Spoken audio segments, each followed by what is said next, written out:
Falando um pouco agora sobre consequência dos conflitos, as consequências são várias. A gente vai discutir algumas, mas elas são bem abrangentes. Quando a gente fala em um dos efeitos colaterais, nós temos problema na tomada de decisão. Por quê?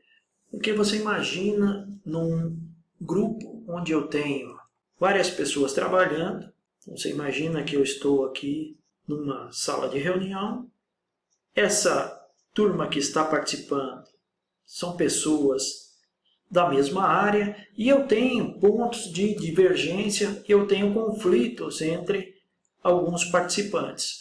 Não são conflitos saudáveis, são conflitos que passam aquele limite, aquela curva que a gente conversou alguns slides para trás. Então, quando eu tenho essa situação, o que acontece? Eu vou discutir qualquer assunto nesse ambiente. Imagina que tem um assunto aqui que precisa ser discutido. A tomada de decisão se torna muito burocrática, muito desgastante, tanto para os participantes, quanto para o líder que estiver nesse grupo. E as decisões também elas podem ir para um outro caminho, um caminho que ninguém quer. Um caminho onde eu estou tomando decisões para o lado errado. Por quê? Se eu tenho muito conflito, eu não tenho geração de novas ideias, eu não tenho geração de o que a gente chama de brainstorming, de algo que pode gerar uma saída ou uma solução diferente, eu posso tomar uma decisão errada e ir para um caminho que vai ser ruim, tanto para a empresa quanto para todos os envolvidos. A consequência de ter problema de comunicação entre pessoas ou áreas também é algo muito perigoso. Por quê? Porque as pessoas acabam evitando conversar umas com as outras. Nesse cenário, imagina que eu tenho uma empresa aqui e aqui eu tenho o cliente, por exemplo. Então vamos identificar direitinho só para ficar na nossa mente o que eu estou querendo falar. Aqui eu tenho o cliente e aqui eu tenho a empresa. E nessa empresa o que nós temos? Nós temos setores, um ou mais setores. Vou colocar aqui 3, que é o normal que eu faço. 1, 2, 3. E como é que funcionam esses setores? Eles funcionam como uma linha de produção.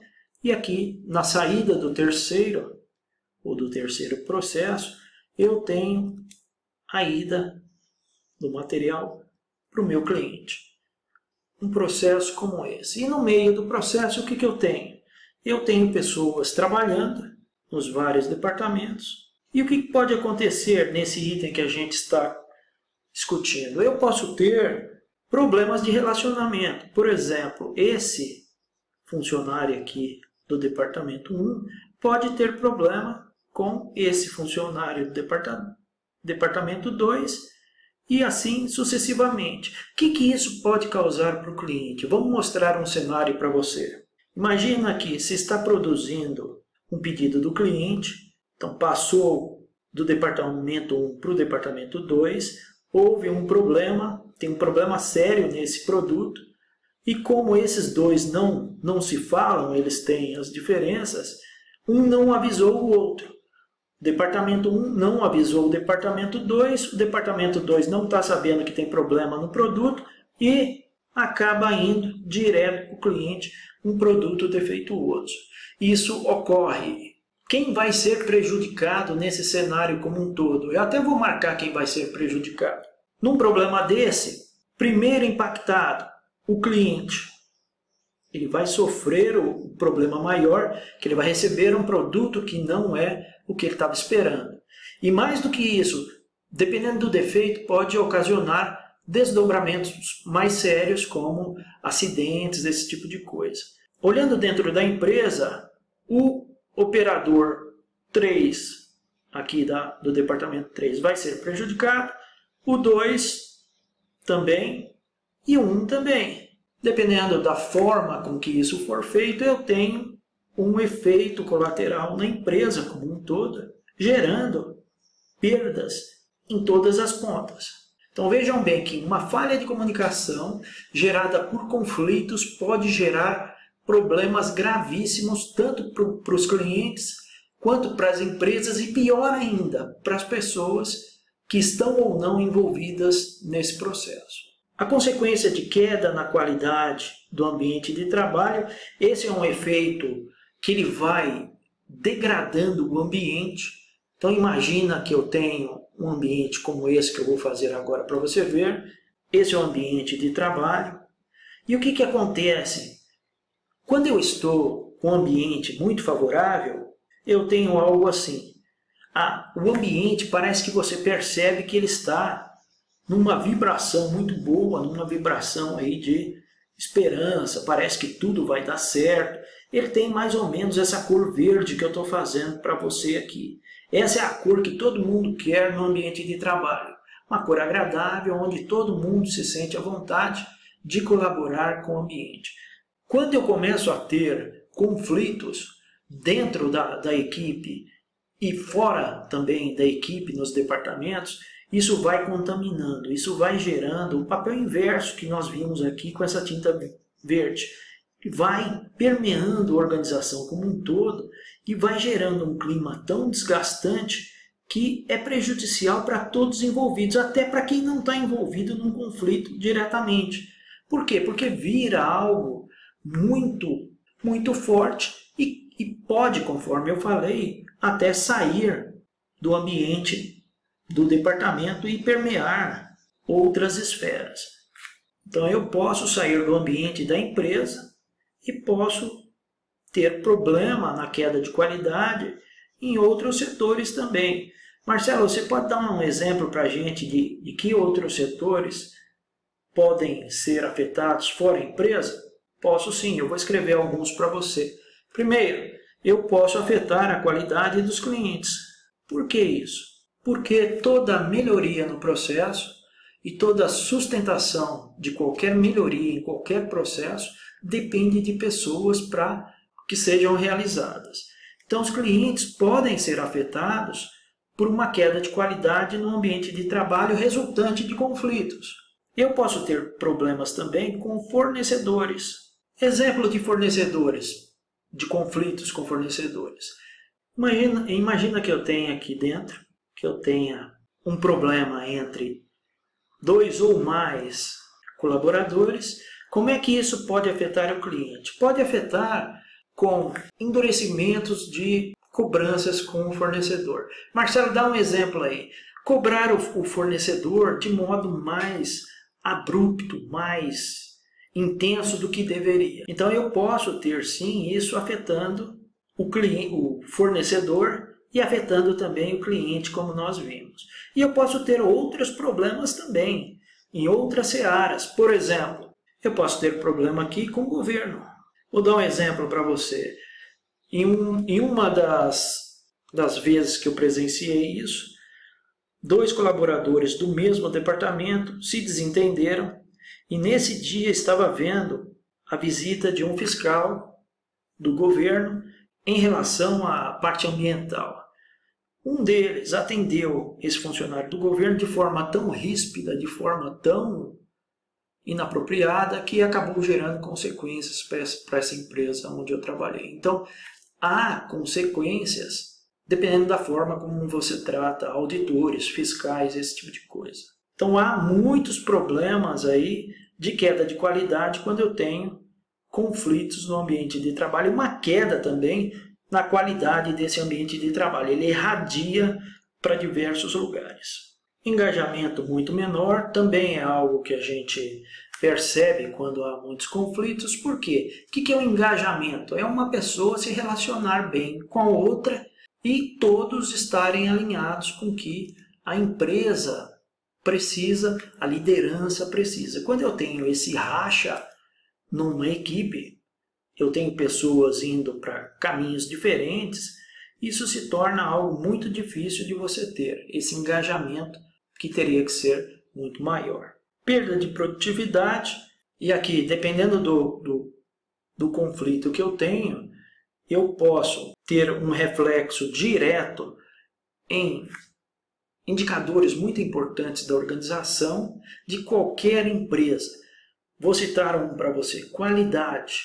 e o outro que está muito atrelado à produtividade, que é a energia que as pessoas demandam ou usam no ambiente de trabalho. Então você imagina aqui, nesse cenário que eu vou mostrar para você, nessa perda de produtividade, eu tenho lá um equipamento, seja ele qual for, e ele vai ser operado por um operador aqui, e esse operador teve uma divergência muito grande com o líder dele.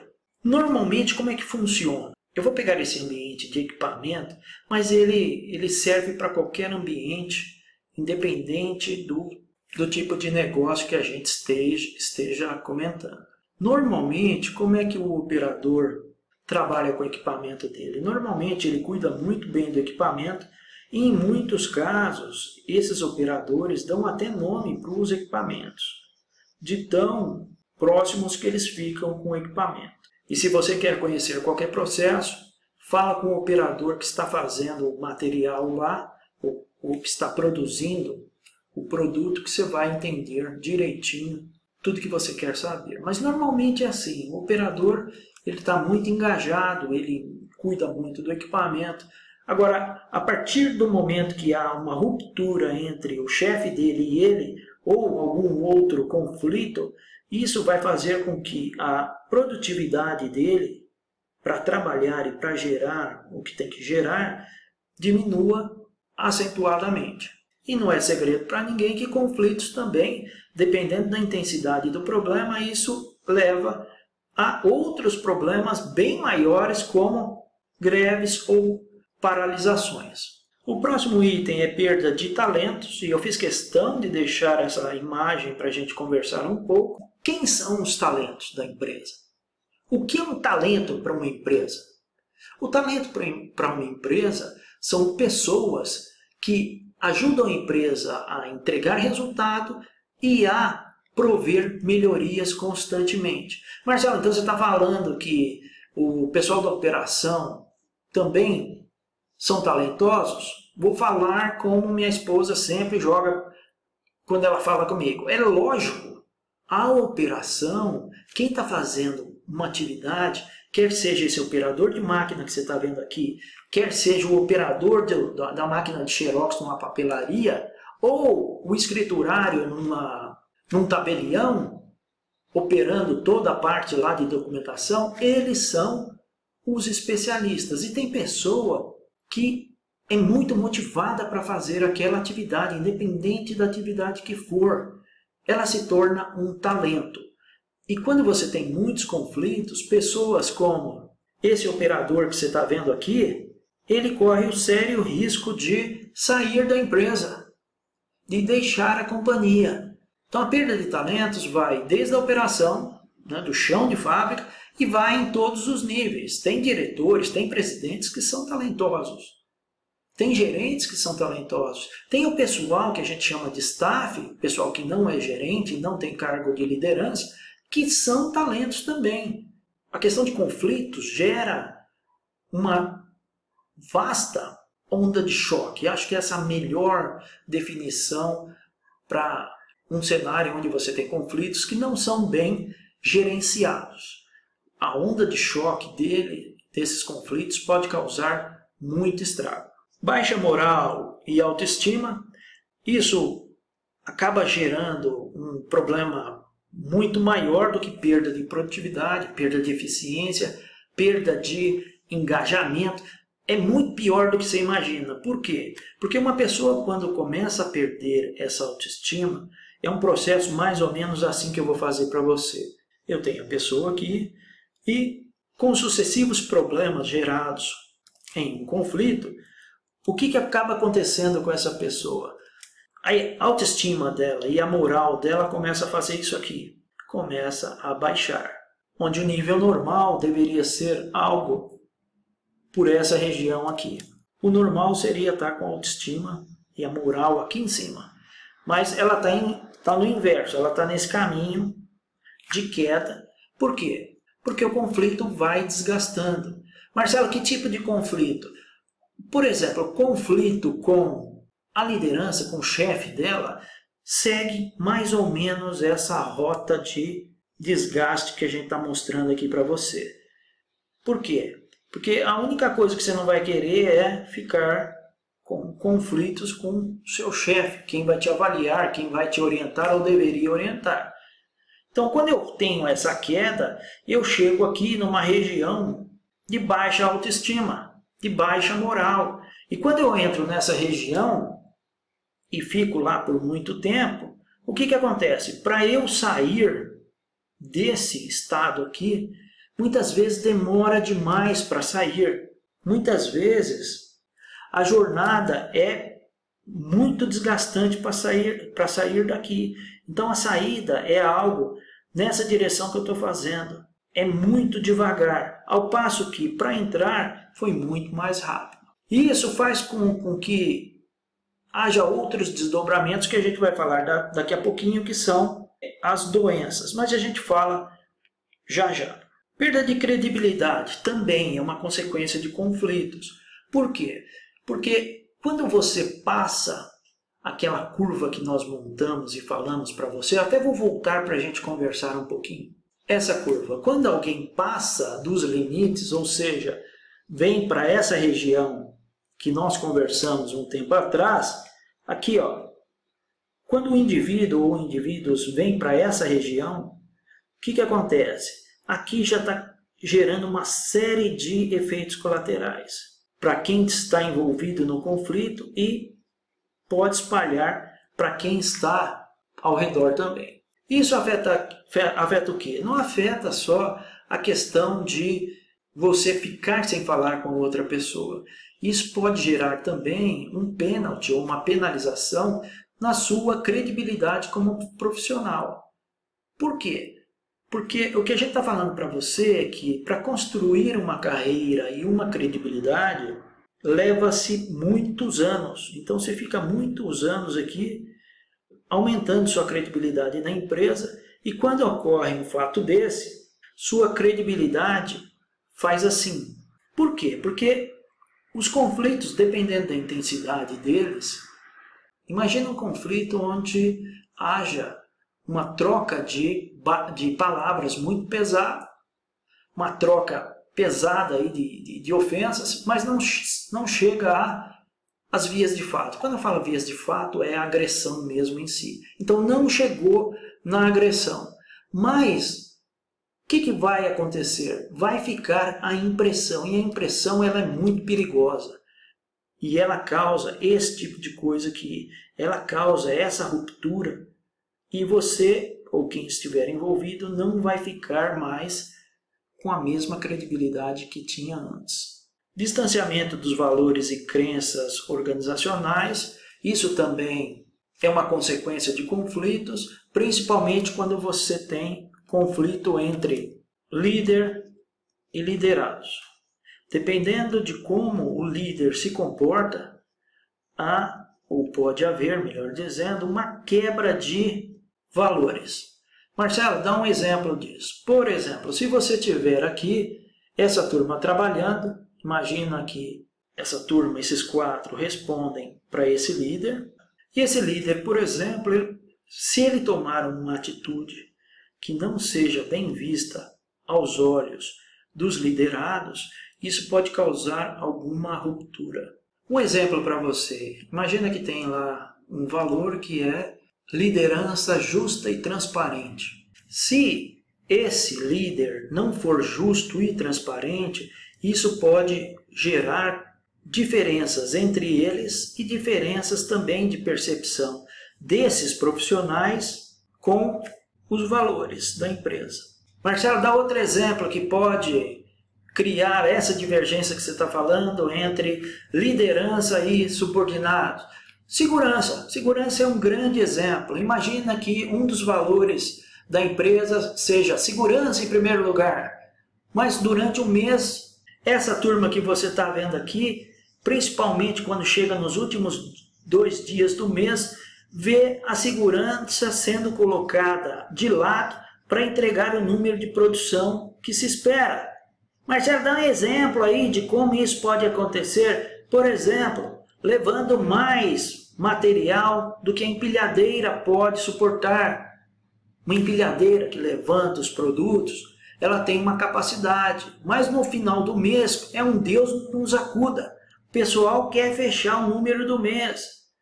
Marcelo, tem outro exemplo aí? Tem. Líder entrando na área sem todos os equipamentos de segurança.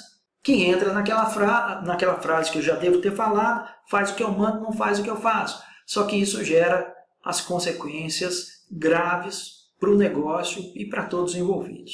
E cria um distanciamento, vai havendo um distanciamento, parece que os funcionários envolvidos nesse processo começam a fazer a correlação entre o que está escrito lá na entrada da empresa frente ao que, por exemplo, um líder como esse está fazendo ou propondo no dia a dia. Doenças. Esse item eu queria discutir bastante, porque doenças, quando a gente fala em doenças, hoje em dia isso está muito mais comum do que era há 10 anos atrás. E eu tenho várias doenças que estão aparecendo aí. Eu vou escrever algumas para você. Ó. Burnout, por exemplo. O que é isso aqui? É estafa.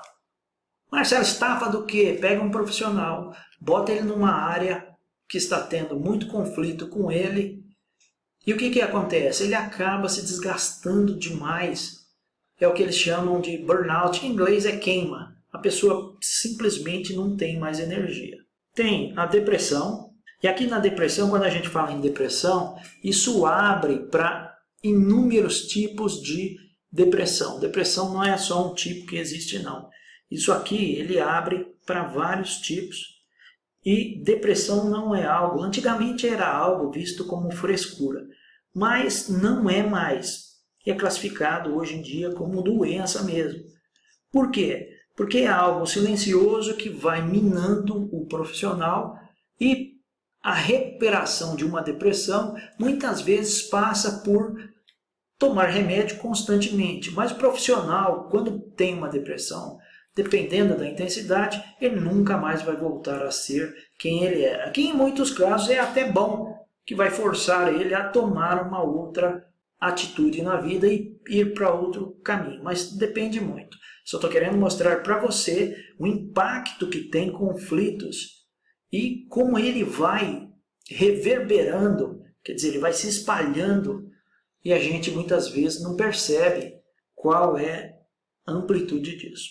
Eu tenho também aqui várias síndromes. Síndrome do pânico, síndrome de Estocolmo. Essa última que eu falei é uma síndrome onde a pessoa acaba se apaixonando pelo seu agressor, ou pelo seu raptor, ou pela empresa, ou pelo chefe que está causando tantos conflitos, tanta dor aí no profissional. O que a gente quer mostrar para você é que há conflitos, realmente ele gera uma série de, conforme eu já falei, de consequências e consequências muito extensas que podem ter uma profundidade muito preocupante, como é esse caso aqui, ou esses casos que eu comentei.